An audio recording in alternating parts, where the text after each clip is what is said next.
offseason has been an absolute nightmare if you're a Seattle Mariners fan.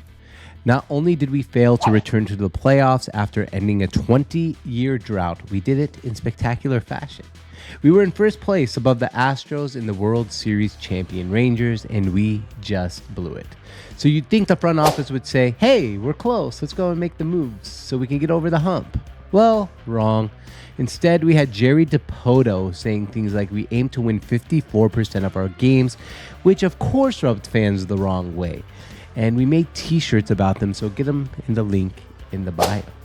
If that wasn't enough, we traded fan favorite Gino Suarez, our former hope and savior Jared Kelenic, and we weren't even ever involved in the Juan Soto deal or the Shohei Ohtani sweepstakes. All awesome. It's a hard time to be a Seattle Mariners fan. It tests your patience and resolve. This isn't something new. It's always kind of felt this way. Here are some of the worst trades in Seattle Mariners history.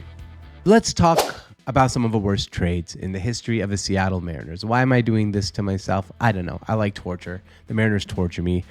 You can't not like torture if you're a Seattle Mariners fan. That's what they do to us. They just hurt us day by day, year by year, with no end in sight. But we're going to go through a bunch of moves in Mariners history that did rub me the wrong way. And we're going to start off with the first one, and that's Tino Martinez being traded to the Yankees. Now, this move was all about money again. Back in 95, it was all about money. Today, it's all about money. Do you realize our owner, the Nintendo owner, never even came to a game before? That's how our franchise runs. Anyway, Tino Martinez, Mariners. He got traded for Russ Davis, who, by the way, Russ Davis had a pretty good career for the Mariners. But what would have been if we kept Tino Martinez? Would we have gotten over the hump and won a World Series? Would we won that Baltimore series in 97? It's quite possible. That's why he made the list. Next up, we have sending Jose Cruz Jr. to the Toronto Blue Jays. Now, this isn't that horrible of a trade if we're going to look at it in retrospect. But when I was young, I was a 90s kid. Still young, actually. In my mid-30s, so I feel still young. But here's the thing here. Jose Cruz Jr. represented something for Mariner fans. We were like, we finally have a left fielder. We have a right fielder in Buhner. We have a center fielder in Jr., obviously. And now we have a left fielder. Instead, we traded him for a bunch of relief pitchers. And I feel like still till today, we don't have a left fielder. How about trading Adam Jones for Eric Bedard? In the Eric Bedard deal, there's multiple parts of that deal. George Sherrill, for example. But anyway, Adam Jones was obviously the center, the star of the deal. At the time, Mariner fans were excited. Bedard felt like the missing piece, the final piece to get over that hump. But Jones turned into a star. Meanwhile, Bedard, he rubbed fans the wrong way. No one really liked him, and he had a disappointing career for the Seattle Mariners. David Ortiz to the Twins, another one. Maybe you guys didn't know that. David Ortiz was in the Mariners organization, minor leagues. We didn't have room for him because we had, obviously, maybe the best designated hitter of all time in Edgar Martinez, but you'd find room for David Ortiz.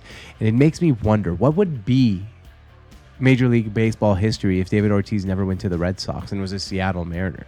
I feel like maybe all of history would be changed and we'd have multiple World Series. Next, we got Omar Vizquel. Yes, Omar Vizquel. From the Seattle Mariners to the Cleveland Indians. After winning a Gold Glove in Seattle, he got traded to the Indians. Here, let me give you a little bit of a history lesson. The Mariners lost to the Indians in 1995 in the ALCS. Could we have won and gone to the World Series with Omar Vizquel? Possibly. You'd never really know. So that trade always haunts Seattle Mariner fans. You gave up a future Hall of Famer, one of the best defensive shortstops in history of baseball. And, of course, the Mariners got the raw stick. Jason Varitek and Derek Lowe to the Boston Red Sox for Heathcliff Slocum. Does it feel like we ended the curse of a Bambino for the Red Sox and then all of a sudden we got the curse and we can't win shit? Because that's what it feels like to me. This is another reminder. We've gave the Red Sox now Varitek, Lowe, and David Ortiz. We gave Omar Vizquel away. Imagine if we kept all these players. Oh, my God. We might have been multiple-time World Series champions. Rafael Soriano to the Atlanta Braves for Horacio Ramirez. Look, at the time, everyone was confused. Like, man, Soriano got all this great stuff. Why are we trading him for an average pitcher? I wish it was an average pitcher. I think Ramirez had like something like a 7 ERA during his starts in Seattle. Just another disaster of a trade. Soriano became a very reliable closer for multiple years, and another guy we just gave up, and it didn't work. Had Korean Shinsen Shu. Probably, I do apologize if I pronounced that wrong. I worked on that before the video. Pronunciation sometimes can be difficult. But for Ben Broussard, obviously, Sin Chu, I think, made at least one All-Star game, if not two, became a really good hitter for the Cleveland Indians. Meanwhile, Ben Broussard was another disappointment for the Seattle Mariners. How about trading Ramon Santiago for Carlos Guillen? Ugh.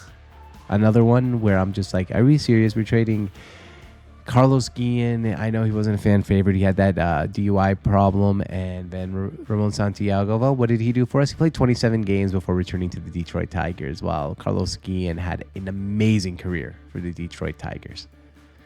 And the last one, and this one's not really, I just wanted to mention this, trading Ken Griffey Jr. to the Reds. Of course, we had to do it. He asked for it. He was asking out. We didn't want to do it. He came back later. But it's still like a remembrance in my head. Like, the Seattle Mariners had the greatest player of our generation, and we had to trade him because he was unhappy.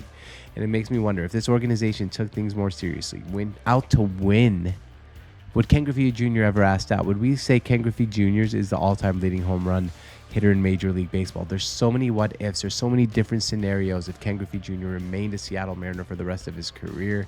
Instead, we shipped him to Cincinnati, per his request, of course. And the rest is history. The Mariners still are missing that elusive World Series appearance, not just title.